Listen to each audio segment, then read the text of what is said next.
तो hello everyone, इस video में मैं HDFC फ्यूचर बैंकर्स प्रोग्राम के बारे में बात करूंगा और ये वीडियो जो है सभी लोगों के लिए है। अब सब में से कौन लोग आते हैं, तो जिन लोगों ने ऑलरेडी अप्लाई किया हुआ है उनके लिए भी है, जिन लोगों का एग्ज़ाम या इंटरव्यू हो गया है उनके लिए भी है, और जो लोग अप्लाई करना चाहते हैं बट आप जब वेबसाइट पे इसकी जाते हैं तो बहुत काफ़ी लंबे टाइम से वहाँ पर जो है जैसा पहले लिखा हुआ आता था कि बैच 5 या बैच 6 स्टार्ट हो गया है इस डेट से और न्यू बैच के लिए एप्लीकेशन लिया जा रहा है। तो पहले ऐसा लिखा हुआ होता था, बट अभी क्या है कि बहुत लंबे टाइम से वहाँ पर जो लास्ट बैच स्टार्ट हुआ होता है उसका सिर्फ वहाँ पर लिखा होता है कि इस डेट से ये बैच स्टार्ट हुआ है, बट जो न्यू एप्लीकेशन है वो लिया जाएगा या नहीं लिया जाएगा इसके बारे में कोई जानकारी आपको वेबसाइट पे नहीं मिलती है। तो इसके रिगार्डिंग भी मैं बात करूँगा, और जो लोग न्यू हैं जो HDFC फ्यूचर बैंकर्स में अप्लाई करना चाहते हैं उनके लिए भी है ये वीडियो। तो ओवरऑल सभी के लिए और उनके लिए भी जिन लोगों का भी रिसेंटली इंटरव्यू हुआ है, क्योंकि मैंने अपने कुछ वीडियोस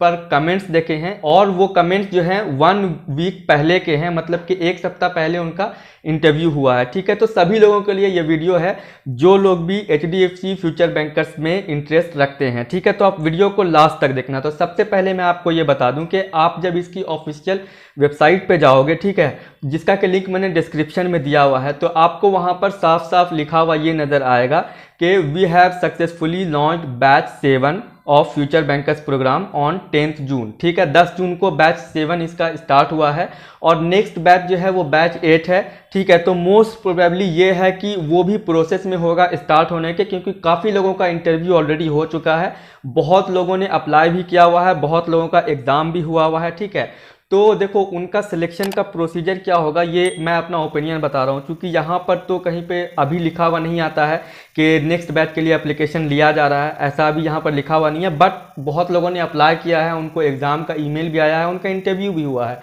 तो अगर आप न्यू हो, अप्लाई करना चाहते हो तो अप्लाई कर सकते हो अप्लाई नाउ पे क्लिक करके, जिसकी कि एप्लीकेशन फ़ी जो है 550 रुपये है। ठीक है, लेकिन अप्लाई करने से पहले आप इसके सारे डिटेल्स को रीड कर लेना, खास करके जो एलिजिबिलिटी क्राइटेरिया है। तो उसके रिगार्डिंग मैं आपको थोड़ा सा ये बता देता हूँ। एलिजिबिलिटी क्राइटेरिया जो है वो काफ़ी अब सिंपल कर दिया गया है, लेकिन वहाँ पर एक और चीज़ भी है जो कि शायद आप लोगों में से बहुत लोगों को पता भी होगी या मे भी कुछ लोगों को ना भी पता हो। ठीक है, तो उसका जो मतलब के प्रोसेस है वो ये है एलिजिबिलिटी क्राइटेरिया का, कि आपके पास ग्रेजुएशन की डिग्री होनी चाहिए और आपका जो एज है, आपकी एज 21 ईयर्स से 27 ईयर्स, मतलब 21 से 27 साल के बीच होनी चाहिए आपकी एज, एज ऑन 1/6/2021, मतलब कि 1 जून 2021 के अकॉर्डिंग आपकी एज 21 से 27 ईयर्स के बिटवीन होनी चाहिए। ठीक है, एटलीस्ट 21, मतलब मिनिमम 21 और मैक्सिमम 27। ठीक है, और आपका 50% से ग्रेजुएशन होना चाहिए, और साथ में आपके कोई भी रिलेटिव मतलब कि फैमिली मेंबर जो है वो HDFC में, ना ही उसके सब्सिडरी जो कंपनी है HDFC की उसमें वर्किंग नहीं होनी चाहिए। ठीक है, अगर आपका कोई फैमिली मेंबर वर्किंग है तो फिर अगर आपका सिलेक्शन हो भी गया है तो आप एडमिशन नहीं ले पाओगे।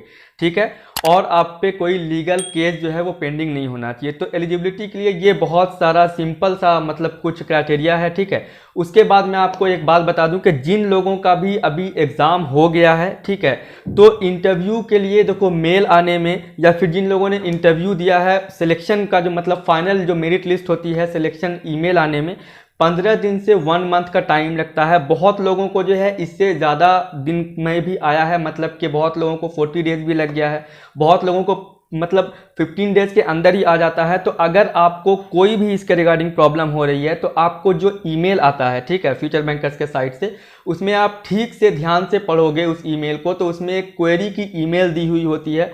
बहुत लोगों का ये भी कंप्लेन होता है कि आप मेल करते हो बट उस साइट से रिप्लाई नहीं आता है, तो उसके लिए आपको थोड़ा सा वेट करना होता है। अगर नहीं आ रहा है तो आप 1-2 मेल मतलब रेगुलर बेसिस पे आप उनको कर सकते हो, तो रिप्लाई आ जाता है। ठीक है, उसके बाद मैं आपको बता दूं कि जो लोग भी अप्लाई करना चाहते हैं आप इसकी ऑफिशियल वेबसाइट पर जाकर के अप्लाई कर सकते हैं। अप्लाई करने के बाद आपको विदिन अ वीक या मे बी 15 डेज में आपके पास जो है उसका एग्ज़ाम ईमेल आता है। और बहुत लोगों के साथ ऐसा होता है, अभी रिसेंटली हुआ है ऐसा, कुछ लोगों ने मुझे ईमेल किया था, तो उसका क्या होता है कि जो डेट हुआ मतलब कि उनको एग्ज़ाम की दी गई होती है तो वो अपना ईमेल चेक नहीं करते हैं और वो डेट पास हो गया होता है। तो अगर आपका डेट पास हो गया तो फिर पॉसिबल नहीं है कि आपका फिर से रीशेड्यूल हो पाएगा वो एग्ज़ाम, लेकिन अगर आप उनको मेल करके रिक्वेस्ट करते हो तो मे भी पॉसिबिलिटी है।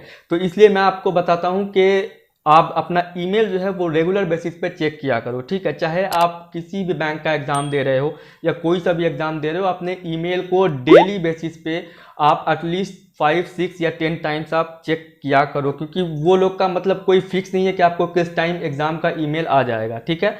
तो पहली बात तो ये हो गई। दूसरी बात ये है आपका कि जिन लोगों का अभी इंटरव्यू हुआ है तो 15 से 20 दिन आप वेट करो, उसके बाद आपका रिजल्ट आ जाएगा। उसके बाद जो नेक्स्ट बैच स्टार्ट होने का है, तो देखो कहीं पर यहाँ पर ऐसा लिखा हुआ नहीं है कि नेक्स्ट बैच जो है इस डेट को स्टार्ट होगा, बट हाँ इतना है कि बैच 7 स्टार्ट हो गया है और बैच 8 जो है वो ऑलमोस्ट मे भी हो सकता है, यह पॉसिबिलिटी है कि स्टार्ट होने वाला होगा, क्योंकि बहुत लोगों का मतलब मैं कमेंट देखता हूं तो उनका ऐसा लिखा हुआ आया था कि उनका सिलेक्शन हो गया है और उनको ईमेल भी आ गया है, ठीक है। तो जब तक देखो, जब तक उनके पास मतलब एक बैच में जितने कैंडिडेट्स होते हैं, जब तक उनके पास उतने कैंडिडेट नहीं होंगे तब तक वो बैच स्टार्ट नहीं करते हैं। ये मैं अपना ओपिनियन आपको बता रहा हूँ जो हो सकता है, ठीक है। तो इस तरह से उनका जो है सिलेक्शन प्रोसीजर चलता है और कहीं पर इसका ये फिक्स नहीं है और कोई इसका क्राइटेरिया नहीं है कि हाँ इस डेट को अगर आप मतलब कि आपका है तो इस डेट को स्टार्ट होगा, इस डेट को ये होगा या इस डेट को आपका इंटरव्यू होगा, तो ऐसा कुछ इनका फिक्स नहीं होता है, ठीक है। बट हाँ जो भी होता है विद इन अ मंथ ही होता है। जैसे आपका एग्जाम हुआ तो रिजल्ट आपका विद इन अ मंथ आएगा, अगर आपका इंटरव्यू हो गया है तो उसका रिजल्ट भी विद इन अ मंथ आ जाएगा, ठीक है।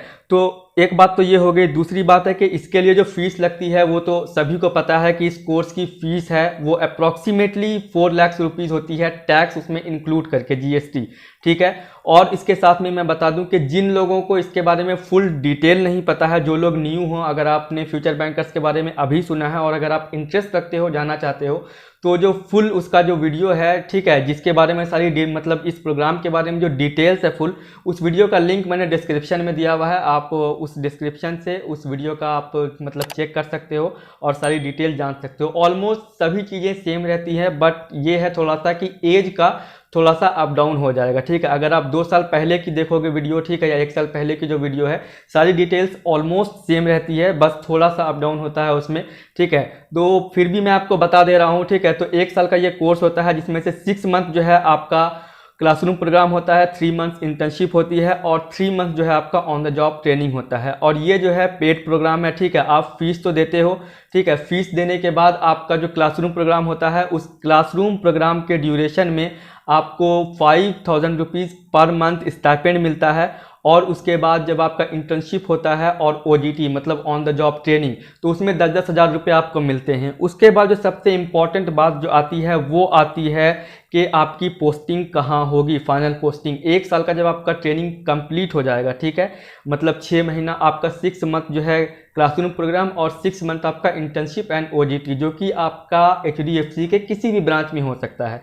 तो फाइनल पोस्टिंग ये टोटली डिपेंड है एचडीएफसी बैंक के ऊपर कि उनकी ऑल ओवर इंडिया जहां भी ब्रांचेस हैं आपको वहां दी जा सकती है, ठीक है। वैसे तो आईसीआईसीआई पीओ प्रोग्राम और एबीवाईबी प्रोग्राम में ऐसा होता है कि प्रेफरेंस मिलता है कि आप लोकेशन चूज कर सकते हो, आपको उसमें से कोई एक लोकेशन मिल जाती है। तो मोस्ट प्रोबेबली ऐसा होता है कि आप जो चूज करोगे प्रेफरेंस, आपको उसी में से कोई एक लोकेशन मिलता है। बट फिर भी मैंने बहुत सारे वीडियोस में बताया है कि एट लास्ट जो है वो उन पे डिपेंड करता है कि वो आपको ऑल ओवर इंडिया किस लोकेशन पे देते हैं फाइनल पोस्टिंग, ठीक है। तो इस धोखे में आप मत रहना कि आपको मतलब आपका होम टाउन मिल जाएगा, ये पॉसिबिलिटी है, मिल भी सकती है आपको, आपकी मतलब जहाँ पर आप चाहते हो नहीं भी मिल सकता है। तो इस चीज़ के लिए आप प्रिपेयर रहो, ठीक है। उसके बाद आप इसका जो सिलेक्शन प्रोसेस है, ठीक है, जब आप इसकी वेबसाइट पे जाओगे तो सिलेक्शन प्रोसेस वाला एक ऑप्शन होगा, वहाँ पर आप क्लिक करना और इसका जो सारा टर्म एंड कंडीशन है ऑफ द कोर्स उसको आप एक बार अच्छे से रीड कर लेना।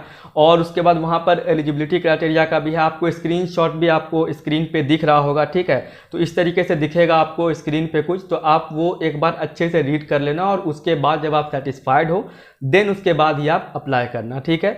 तो ये था एचडीएफसी फ्यूचर बैंकर्स के रिगार्डिंग अपडेट। आई होप कि जो मैंने आपको बताया होगा वो समझ में आया होगा। एंड स्टिल अगर आपके कोई क्वेश्चंस हैं तो वो आप कमेंट सेक्शन में कमेंट कर सकते हो।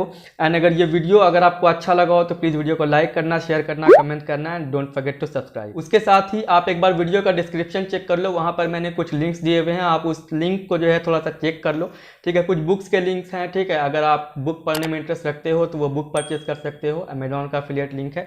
तो एक बार आप डिस्क्रिप्शन चेक कर लेना, ठीक है। तो फिर मिलते हैं नेक्स्ट वीडियो में। Thank you.